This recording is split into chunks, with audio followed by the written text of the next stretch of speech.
Puri Talabania indoor stadium ପରିସରରେ ପାଳିତ ହୋଇଯାଇଛି 78ତମ ସ୍ୱାଧୀନତା ଦିବସ।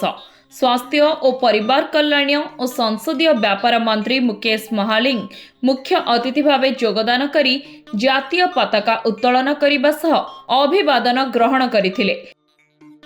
ସ୍ୱାଧୀନତା ଦିବସ ପ୍ୟାରେଡ୍ରେ ପୋଲିସ ବିଭାଗର 3ଟି ଓ ସ୍କୁଲ କଲେଜର ସ୍କାଉଟ୍ ଗାଇଡ୍, ନାଭାଲ ୱିଙ୍ଗ ଓ ଏନସିସି ଭଳି 44 କଣ୍ଟିଜେଣ୍ଟ ସାମିଲ ହୋଇ ପ୍ୟାରେଡ୍ ପ୍ରଦର୍ଶନ କରିଥିଲେ। ଜାତୀୟ ପତାକା ଉତ୍ତୋଳନ ସମୟରେ ଉପସ୍ଥିତ ଥିଲେ ଜିଲ୍ଲାପାଳ, ଏସ୍ପି। ଏହାପରେ ସାଂସ୍କୃତିକ କାର୍ଯ୍ୟକ୍ରମ ପରିବେଷଣ ସହ ସମ୍ବର୍ଦ୍ଧନା ଉତ୍ସବ ଅନୁଷ୍ଠିତ ହୋଇଥିଲା।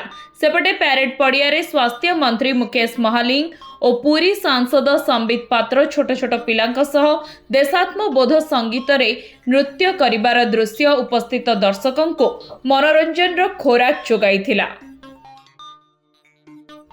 ପୁରୀରୁ କ୍ୟାମେରା ପର୍ସନ ସୁନିଲ ଜେନାଙ୍କ ସହ ତୁଷାର ରଞ୍ଜନ ନାୟକଙ୍କ ରିପୋର୍ଟ, ଧରିତ୍ରୀ ଲାଇଭ୍।